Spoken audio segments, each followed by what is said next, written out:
AITA for refusing to rehome my dog because my friend's child is allergic.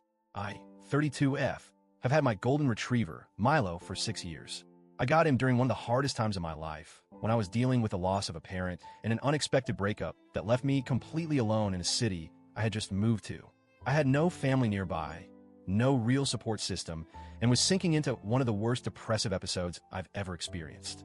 Milo was my light in all of that. I got him as a puppy, trained him myself, and he became my constant.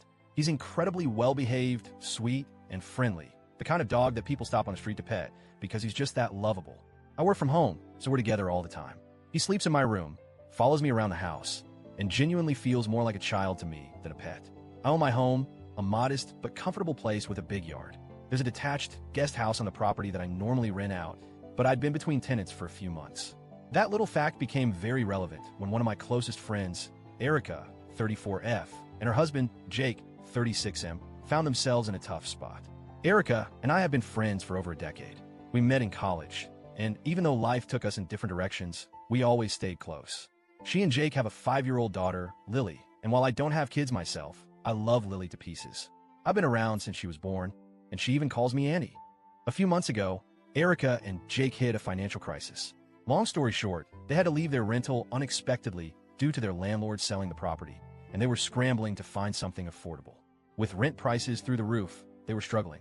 They had a temporary option to stay with Jake's parents, but that was several hours away, and Erica didn't want to uproot Lily from her school if she could help it.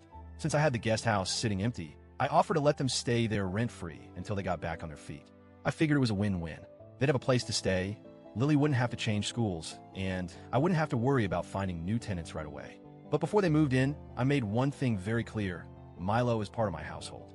He lives in a main house, but roams the shared yard. That's his home. I made sure Erica was okay with that before they moved in, and she assured me it wouldn't be a problem. Spoiler, it was a problem. The first week was fine.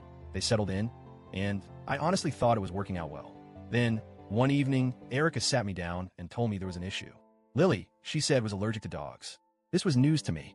Erica had never mentioned it before, despite all the time she had brought Lily over to my house in the past. But apparently, it wasn't a severe allergy, no anaphylaxis, nothing life-threatening. She would just get itchy and sneezy when she was around Milo for too long. Obviously, I felt bad. I don't want Lily to be uncomfortable in a place that's supposed to be safe for her. So I immediately offered to make adjustments. I told Erica that I'd keep Milo out of the guest house entirely, and even suggested getting an air purifier to help with allergens.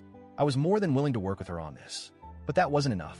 Erica told me that even having Milo in the yard was too much of a risk, and that I needed to rehome him entirely if I wanted them to stay. I actually laughed at first. Like, I genuinely thought she was joking. I said, "Wait, you're not serious, right?" She was. She told me that Lily's health had to come first, and that as a parent, she couldn't put her child in an environment where she was constantly exposed to allergens. She said that if I truly cared about their well-being, I would make the sacrifice. I was stunned.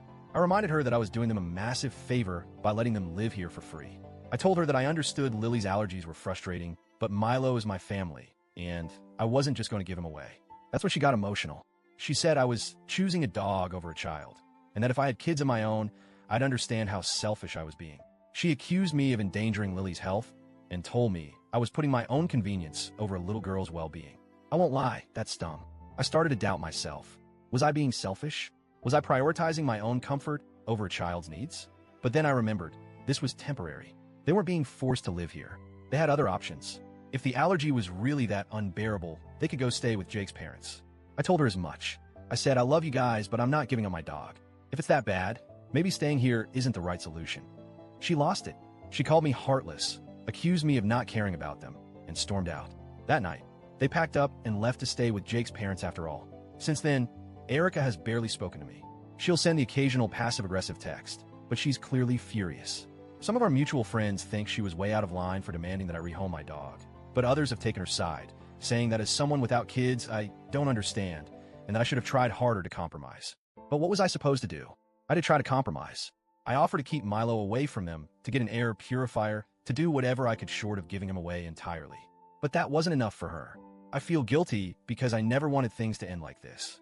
I hate that Lily was uncomfortable. I hate that my friendship with Erica is probably ruined. But at the same time, I can't imagine giving Milo up. He's my best friend, my family, and she expected me to just let him go because they needed a temporary place to stay? I don't know. Maybe I really don't get it because I don't have kids. Maybe I should have tried harder. Maybe I should have just let them go without the argument and saved the friendship. So, Reddit, AITA,